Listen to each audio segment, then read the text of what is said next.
वो तो संपन्न का मतलब कि भारत जो है स्वतंत्र है आंतरिक मामलों में और बाहर के मामलों में। भारत किसी का उपनिवेश नहीं है, वह अपने आप अपने निर्णय स्वयं ले सकता है। दया हो, करुणा हो, मानवता हो और नैतिक गुणों से युक्त हो, ठीक है, उसको कहते हैं धर्मनिरपेक्ष। न्याय, कितने न्याय की बात कही? 3, स्वतंत्रता 5 और समता 2। प्रस्तावना के एक एक शब्द की अभी आपको व्याख्या करके बताते हैं। जय हिंद दोस्तों, चलिए यूपी लेखपाल के सिलेबस को हम आगे बढ़ाते हुए आज हम लोग चर्चा करेंगे प्रेमबल की, मतलब प्रस्तावना की। देखिए, आप लोगों को ये प्रस्तावना याद करनी होगी। जब आप इसको याद कर लेंगे तो आप बेहतर तरीके से जो है इनके शब्दों को, इसके शब्दों को समझ पाएंगे और उसका अर्थ निकाल पाएंगे। देखिए, यहाँ मैंने पूरी प्रस्तावना लिख दी है कि हम भारत के लोग भारत को एक संपूर्ण प्रभुत्व संपन्न समाजवादी पंथनिरपेक्ष लोकतांत्रिक गणराज्य बनाने के लिए और उसके समस्त नागरिकों को सामाजिक, आर्थिक और राजनीतिक न्याय, विचार, अभिव्यक्ति, धर्म, विश्वास और उपासना की स्वतंत्रता, प्रतिष्ठा और अवसर की समता प्राप्त कराने के लिए तथा उन सब में व्यक्ति की गरिमा और राष्ट्र की एकता तथा अखंडता सुनिश्चित करने वाली बंधुता बढ़ाने के लिए दृढ़ संकल्प होकर अपनी इस संविधान सभा में आज तारीख 26 नवंबर 1949 ईस्वी को एतद् द्वारा इस संविधान को अंगीकृत, अधिनियमित और आत्म अर्पित करते हैं। ठीक है, अब देखिए इस संविधान की जो प्रेम्बल है, प्रस्तावना है, अगर इसको आप याद कर लेंगे तो इनका एक एक शब्द का हम अर्थ भी समझ सकते हैं। ठीक है, एक एक शब्द का अर्थ समझेंगे तभी हम इनका निष्कर्ष निकाल पाएंगे। देखिए, अब पहले समझिए, पहले हम बात करते हैं। पहले इसमें दिया है हम भारत के लोग, मतलब हम भारत के लोगों की बात हो रही है। भारत को एक संपूर्ण प्रभुत्व संपन्न, प्रभुत्व, संपूर्ण प्रभुत्व, संपूर्ण प्रभुत्व मतलब संपूर्ण प्रभुत्व। देखिए, संपूर्ण प्रभुत्व इसका मतलब होता है संप्रभुता या संप्रभु। कहने का मतलब यह है कि भारत जो है एक संपूर्ण प्रभुत्व संपन्न है।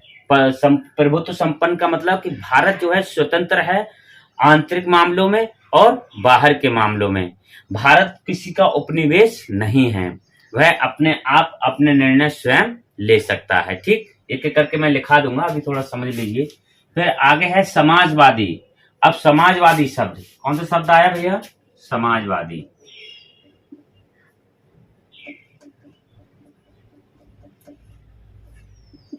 समाजवादी, तो समाजवादी का मतलब है कि भारत एक लोकतांत्रिक समाजवादी राज्य है जिसमें सार्वजनिक और निजी क्षेत्र साथ साथ रहते हैं। जिसमें क्या होता है, गरीबों का कल्याण की बात होती है, बीमारी से छुटकारे की बात होती है और अवसर की समानता की बात होती है। ठीक है, पंथ निरपेक्ष, अगला शब्द है पंथ निरपेक्ष। तो यहाँ पर पहले धर्मनिरपेक्ष था, लेकिन अब बाद में जो है इसमें धर्मनिरपेक्ष शब्द को हटा दिया और पंथ निरपेक्ष शब्द जोड़ दिया। क्योंकि पंथ निरपेक्ष का जो अर्थ है इसमें मतलब है कि कोई भी पंथ ना हो, मतलब धर्म का जो राज्य का जो शासक हो वो पंथ ना हो, धर्म को मानने वाला ना हो। ठीक है, तो इससे धर्म से कोई संबंध ना हो, पंथ निरपेक्ष का मतलब। और जहां ये शब्द पहले था धर्मनिरपेक्ष, धर्मनिरपेक्ष, धर्मनिरपेक्ष का मतलब था धर्म को मानने वाला। और धर्म को मानने वाले से संबंधित है, धर्म से मानने वाले संबंधित है कि नैतिकता, उसके अंदर नैतिकता हो, गुण हो, ठीक है, मानवता हो, दया हो, करुणा हो, वो उस धर्म से मतलब है। ठीक है, जिसके अंदर दया नाम की कोई चीज हो, दया हो, करुणा हो, मानवता हो और नैतिक गुणों से युक्त हो। ठीक है, उसको कहते हैं धर्मनिरपेक्ष। लोकतांत्रिक, लोकतांत्रिक का मतलब क्या कि भारत जो है आज क्या है, लोकतांत्रिक देश है। जनता द्वारा, जनता का जनता के लिए, जनता के द्वारा शासन, जनता का जनता के लिए, जनता द्वारा शासन। ठीक है, उसे हम क्या कहते हैं, लोकतंत्र। सारी शक्ति, लास्ट में जो शक्ति है वो सब जनता में निहित है। जनता जब चाहे तब जो है किसी भी राजा को उसके चुनाव के द्वारा उसके पद से हटा सकती है। ठीक है, अगला अगला शब्द आता है इसमें गणराज्य बनाने के लिए। तो गणराज्य का मतलब क्या है कि राज्य जो है क्या है, किसी एक विशेष धर्म को ना माने, इसमें जो राजा होता है वो वंशानुगत ना हो, ठीक है, चुनाव हो और उसकी एक निश्चित अवधि हो। इस प्रकार से हम देखेंगे कि गणराज्य बनाने के लिए उसके समस्त नागरिकों को सामाजिक, आर्थिक और राजनीतिक न्याय, तो सामाजिक आर्थिक हो, सबको समान, सामाजिक आर्थिक का न्याय का मतलब कि सबको समाज में बराबर न्याय मिले, किसी के साथ भेदभाव ना हो। आर्थिक न्याय का मतलब है कि सबके साथ में जो है आर्थिक न्याय हो, सबको जो है अवसर की बराबर समानता मिले। राजनीतिक न्याय का कि हर व्यक्ति को चुनाव लड़ने का अधिकार हो और हर व्यक्ति जो है मत देने का अधिकार हो, हर नागरिक को। ठीक है, विचार, अभिव्यक्ति, धर्म, विश्वास और उपासना की स्वतंत्रता, तो हमें अपने विचार रखने की स्वतंत्रता हो।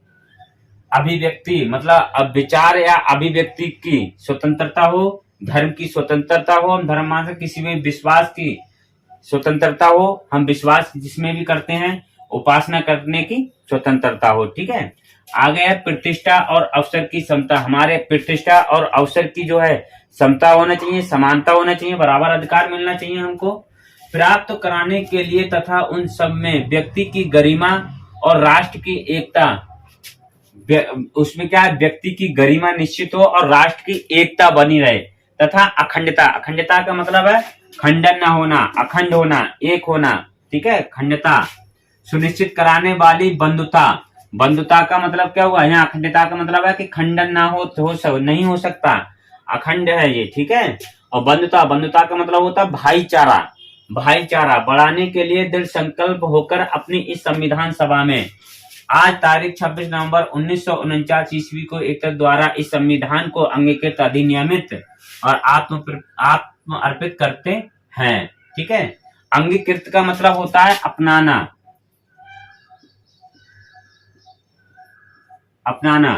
ठीक है, आत्म अर्पित का मतलब होता है आत्मार्पित लिखता है तो आत्म अर्पित भी लिख सकते हैं। आत्म अर्पित मतलब अधिनियमित और आत्म अर्पित करते हैं आत्मा से। ठीक है, आत्म अर्पित करते हैं। शब्दों की व्याख्या हम एक एक करके देखेंगे इसमें, लेकिन आप थोड़ा समझिए, कुछ इसमें सवाल जो आते हैं इस टाइप के वो समझ लीजिए। जैसे इसमें पूछ लेता है वो कि यहां से पूछ लेगा समस्त नागरिकों को सामाजिक, आर्थिक, राजनीतिक न्याय, तो वह शब्द दे देगा कि न्याय, कितने न्याय की बात कही गई है, न्याय कितने हैं इसमें, तो 1 2 3, 3 न्याय हैं। ठीक है, कौन कौन से, सामाजिक, आर्थिक, सामाजिक, आर्थिक और राजनीतिक या राजनीतिक। कितने न्याय हैं, सवाल आ सकता है कि न्याय प्रस्तावना में कितने न्याय की बात कही है, तो 3 न्याय की। ठीक है, आगे देखिए, इसमें दे रहा है विचार, अभिव्यक्ति, धर्म, विश्वास और उपासना की स्वतंत्रता। अब वो स्वतंत्रता, अब कहेगा स्वतंत्रता कितनी है, कितनी स्वतंत्रताओं की बात कही गई है, तो गिन लीजिए। देखिए 1 2 3 4 5, कितना, 5। कौन कौन सी हैं, विचार,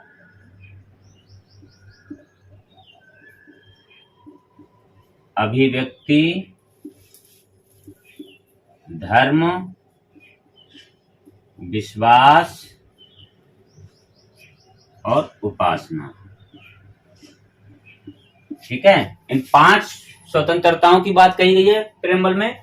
आगे देखिए, प्रतिष्ठा और अवसर की समता, समता कितनी है, समता का मतलब समानता। ठीक है, क्या बोलेंगे, समानता। कितनी बात कही गई है, 2, कितनी है, 2। कौन कौन से, प्रतिष्ठा और अवसर। ठीक, ये आपके यहाँ से ये सवाल बन सकते हैं, इन सवालों को आप इसको नोट कर लीजिए। ये आए हुए भी क्वेश्चन है, ये आते हैं इस तरीके से कि न्याय कितने न्याय की बात करी, 3, स्वतंत्रता 5 और समता 2। ठीक है, इसको नोट करिए। फिर हम एक एक शब्द की प्रस्तावना के एक एक शब्द की अभी आपको व्याख्या करके बताते हैं। ठीक है, इसको नोट करिए। अब देखिए, अब आगे हम बताते हैं आपको। हमने कहा एक एक शब्द की हम लोग व्याख्या करके देखेंगे। ठीक है, एक एक शब्द को समझेंगे हम। हमने लिखा है संपूर्ण प्रभुत्व, इसका मतलब होता है संप्रभुता। संप्रभुता का मतलब होता है कि अपने आप में संप्रभु होना, पावरफुल होना, शक्तिशाली होना। ठीक है, संप्रभुता। भारत ना तो किसी अन्य देश पर निर्भर है, भारत ना तो किसी अन्य देश पर निर्भर है और ना ही किसी अन्य देश का औपनिवेशिक, ना ही किसी अन्य देश का औपनिवेशिक है। क्योंकि हम जो है 1947 1947 से पहले हम क्या थे, औपनिवेशिक थे। किसके? ब्रिटेन के। लेकिन 1947 के बाद हम जब स्वतंत्र हो गए तो हम औपनिवेशिक नहीं रहे। ठीक है, तो भारत आंतरिक मामलों में सर्वोच्च है और बाह्य मामलों में स्वतंत्र है। अब भारत क्या है, अपने आंतरिक मामलों में भी स्वतंत्र है, कोई भी निर्णय ले सकता है, और बाहर के मामलों में भी क्या है, स्वतंत्र है। ठीक है, कोई दिक्कत नहीं है। जैसे हमारी सरकार कोई भी कानून बनाती है, कोई भी नियम बनाती है, तो हमको किसी दूसरे देश से इजाजत लेने की जरूरत नहीं है। सरकार अपने आप निर्णय ले सकती है। जैसे मान लीजिए हमने जो है 1947 से पहले हम उपनिवेश थे, तो हमारे पास जनता भी थी, निश्चित क्षेत्र भी था। हमने आपको राज्य जब पढ़ाया होगा तो आपने उसमें देख लिया होगा कि संप्रभुता क्या है। पिछला वीडियो देख लीजिए तो आपको समझ में आ जाएगा कि वहां पर हमने बताया है आपको कि हमारे पास निश्चित क्षेत्र भी था, जनसंख्या भी थी, सरकार भी थी, लेकिन संप्रभुता नहीं थी। हम संप्रभु नहीं थे क्योंकि हम उपनिवेश थे, इसीलिए हमारा देश राज्य नहीं कहलाता था। राज्य हम उसी को कहते हैं जिसके पास संप्रभुता होती है, क्योंकि उस समय हम उपनिवेश थे। जब 1947 के बाद जब हम आजाद हो जाते हैं, उसके बाद में हम अपने आप में संप्रभु हो जाते हैं और फिर हमारा देश राज्य कहलाने लगा। ठीक, अब देखिए समाजवादी। भारतीय समाजवाद लोकतांत्रिक समाजवाद है। हमारा जो समाजवाद है, भारत का जो समाजवाद है, वो कैसा समाजवाद है, लोकतांत्रिक समाजवाद है, ना कि साम्यवादी समाजवाद, ना कि साम्यवादी। साम्यवादी समाजवाद नहीं है, ये कैसा है, लोकतांत्रिक। लोकतांत्रिक समाजवाद मिश्रित अर्थव्यवस्था में आस्था रखता है, जहां सार्वजनिक व निजी क्षेत्र साथ साथ रहते हैं। लोकतांत्रिक क्या, मिश्रित अर्थ। हमारा जो है लोकतांत्रिक समाजवाद क्या है, ये मिश्रित अर्थव्यवस्था में विश्वास रखता है, जहां पर सार्वजनिक और निजी मामले जो है या निजी क्षेत्र साथ साथ रहते हैं।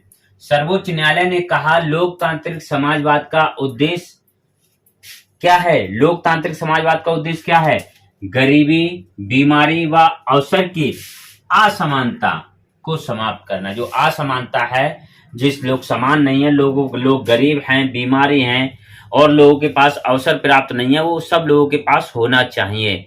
लोगों की बीमारी दूर होना चाहिए, लोगों की गरीबी दूर होना चाहिए और अवसर बराबर मिलना चाहिए। ये किसने कहा, सर्वोच्च न्यायालय ने कहा कि ये असमानता जो है, कोई तो आज बहुत ऊंचा है, कोई तो बिल्डिंग में रह रहा है और कोई वहीं पर देखेंगे आप तो झोपड़ियों में लोग रह रहे हैं। ठीक है, पंथ निरपेक्षता।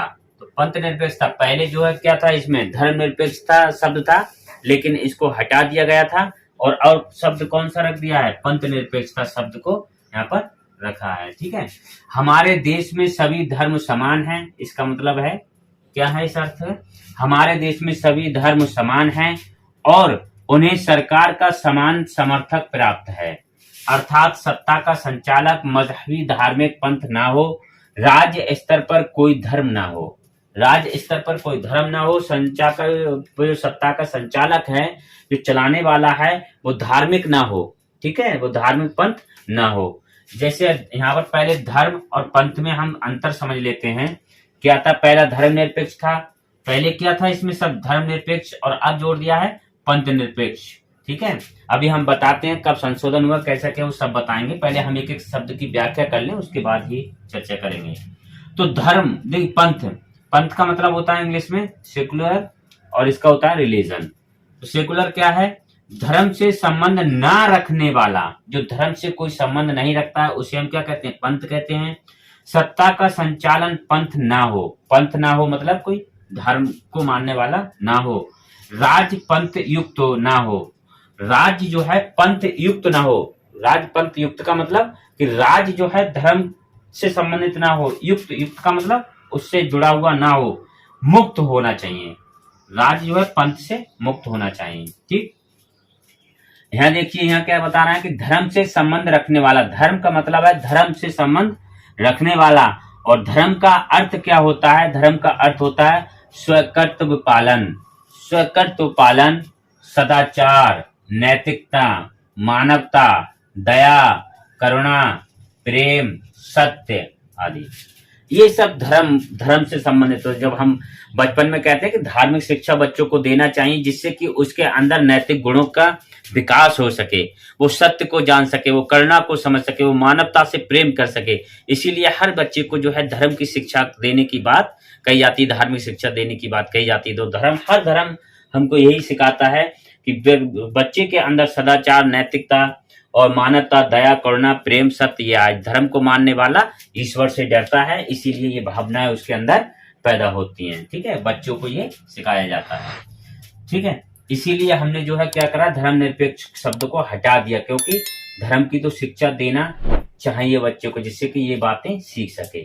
ठीक है, आगे देखिए, लोकतांत्रिक। लोकतांत्रिक क्या है? जनता द्वारा चुनी गई सरकार, अर्थात सर्वोच्च शक्ति जनता के हाथ में हो। जनता द्वारा चुनी गई सरकार और सर्वोच्च शक्ति जो है जनता के हाथ में हो। जनता का, जनता के लिए, जनता के द्वारा शासन, जनता का, जनता के लिए, जनता के द्वारा शासन। ठीक है, ये हमारा क्या है, अभी शब्दों की व्याख्या करना है हमको। आप इनको, इसको नोट कर लीजिए, मुझे लगता है आप इसको समझ गए होंगे। चलिए इसको नोट करिए, आगे बताते हैं। देखिए, अब आगे हम देखते हैं गणराज्य या गणतंत्र। ठीक है, वंशानुगत शासन नहीं होता। गणतंत्र में क्या होता है? वंशानुगत शासन नहीं होता। राजा का चुनाव एक निश्चित अवधि के लिए होता है। जो भी सार्वजनिक पद होते हैं वो सभी के लिए खुले होते हैं। कोई विशेषाधिकार प्राप्त ना हो, कोई विशेषाधिकार प्राप्त ना हो। जो भी सार्वजनिक पद हैं वो सभी के लिए हैं। राजा का चुनाव एक निश्चित अवधि के लिए होता है। ठीक है, और वंशानुगत शासन नहीं होना चाहिए, नहीं होता है। न्याय, प्रस्तावना में न्याय तीन भिन्न रूपों में शामिल है। तीन रूपों में न्याय शामिल है। पहला क्या है? सामाजिक न्याय। किसी भी व्यक्ति के साथ जाति, धर्म, लिंग, रंग के आधार पर भेदभाव नहीं किया जाएगा, सभी के साथ समान व्यवहार किया जाएगा। सामाजिक न्याय से तात्पर्य है कि किसी भी व्यक्ति के साथ जाति, धर्म, लिंग या रंग के आधार पर भेदभाव नहीं किया जाएगा, सभी के साथ कैसा व्यवहार किया जाएगा? समान व्यवहार किया जाएगा। आगे देखिए, आर्थिक न्याय। तो आर्थिक न्याय क्या है कि आर्थिक कारणों के आधार पर किसी भी व्यक्ति से भेदभाव नहीं किया जाएगा। आर्थिक कारणों के आधार पर किसी भी व्यक्ति से भेदभाव नहीं किया जाएगा। इसमें संपदा, आय, संपत्ति की असमानता को दूर करना भी शामिल है कि जो व्यक्ति गरीब हैं उनको जो है क्या, उनको जो है कल्याण करे सरकार, और क्या करे, उनको भी बराबर स्तर पे लाया जाए। ठीक है, राजनीतिक न्याय क्या है? हर नागरिक को चुनाव लड़ने का अधिकार है। हर नागरिक को क्या है? चुनाव लड़ने का अधिकार है। हर नागरिक को मत देने का अधिकार है। कोई भी व्यक्ति, हर नागरिक, व्यक्ति नहीं, नागरिक को चुनाव लड़ने का अधिकार है। व्यक्ति में सभी आ जाते हैं, जिनको नागरिकता प्राप्त नहीं है वो भी आ जाते हैं, लेकिन यहाँ पर नागरिक की बात हो रही है। ये समझना, यहाँ पर व्यक्ति नहीं होगा, यहाँ नागरिक होगा। अगर व्यक्ति कर देंगे तो इसका मतलब कि जिसको नागरिकता प्राप्त नहीं है, विदेशी आदमी भी चुनाव लड़ने का अधिकार कर देगा फिर। ठीक है, तो इसलिए यहाँ पर नागरिक शब्द रखा गया है। नोट कर लीजिए क्या है। सामाजिक, आर्थिक, राजनीतिक न्याय के इन तत्वों को 1917 की रूसी क्रांति से लिया गया, अर्थात रूस से लिया गया है। ठीक, आगे देखिए, स्वतंत्रता। लोगों की गतिविधियों पर किसी भी प्रकार की रोक टोक नहीं की जाएगी, लेकिन स्वतंत्रता का उपयोग संविधान की लिखित सीमाओं के भीतर ही किया जा सकता है। ऐसा नहीं है कि हम स्वतंत्र हैं, स्वतंत्रता का अधिकार दे दिया है तो कुछ भी करें। एक संविधान में एक सीमा निश्चय कर दी गई कि तब तक आप स्वतंत्र हैं जब तक किसी दूसरी की स्वतंत्रता का हनन नहीं होता, किसी को नुकसान नहीं होता आपकी स्वतंत्रता से। उसके बाद आप पे रोक लगा दी जाएगी अगर आप किसी को नुकसान पहुंचाते हैं तो। समता क्या है? समाज के किसी भी वर्ग के लिए विशेषाधिकार नहीं, भेदभाव किए बिना हर व्यक्ति को अवसर की समानता। हर व्यक्ति को क्या है? अवसर की समानता है, उसके साथ भेदभाव नहीं किया जाएगा। ठीक। अखंडता का अर्थ क्या है? अलग नहीं करना, अखंड रहना, एक रहना, इसको अलग नहीं किया जा सकता। ठीक है, मतलब आपस में हम लोग अलग नहीं हो सकते। बंधुता का मतलब भाईचारे की भावना। बंधुत्व मतलब बंधे हुए होना, एक गुट बंधे हुए होना, भाईचारे की भावना।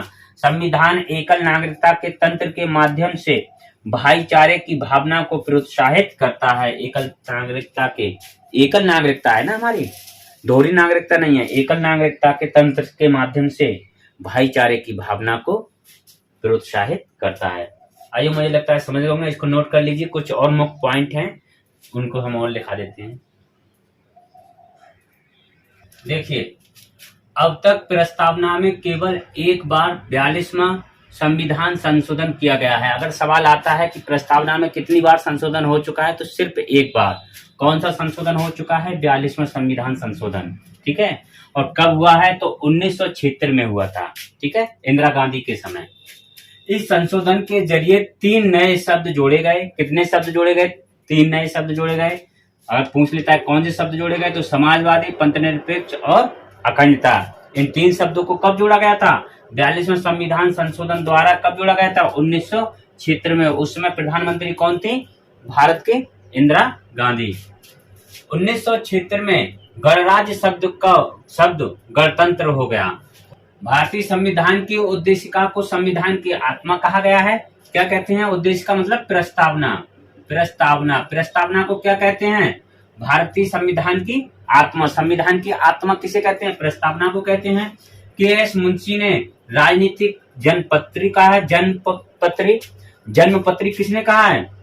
के.एस. मुंशी ने। किसको कहा है? प्रस्तावना को जन्मपत्री कहा है कि राजनीतिक जन्मपत्री है ये। सुभाष कश्यप ने कहा संविधान शरीर है तो प्रस्तावना उसकी आत्मा। अगर संविधान शरीर है तो प्रस्तावना उसकी आत्मा है। प्रस्तावना आधारशिला है तो संविधान उस पर खड़ी अट्टालिका।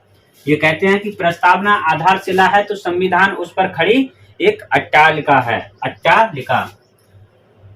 Doctor B R. अम्बेडकर ने कहा है कि संविधान उपचारों के अधिकार को संविधान की आत्मा कहा है। मौलिक अधिकार आप पढ़ेंगे तो आप देखेंगे अनुच्छेद 32 में है संवैधानिक उपचार दिए गए हैं मौलिक अधिकारों के अंतर्गत। तो उसमें आप देखेंगे जो है अम्बेडकर साहब ने क्या कहा है, इनको मौलिक अधिकारों को ही क्या कहा है, ये संविधान के उपचारों के अधिकार को क्या कहा है? संविधान की आत्मा कहा है। ठीक है, आत्मा और हृदय। और क्या कहा है इन्होंने? संविधान को एक पवित्र दस्तावेज कहा है। और इन्होंने क्या कहा है कि संविधान एक पवित्र दस्तावेज है। ठीक है, इसको नोट कर लीजिए। चलिए, आई होप मुझे लगता है अब आप लोग समझ गए होंगे। चलिए, आज इतना ही। बहुत बहुत शुक्रिया। जय हिंद। और आप पिछले वीडियो को जरूर देख लीजिए, आपके लिए बहुत ही यूजफुल होंगे।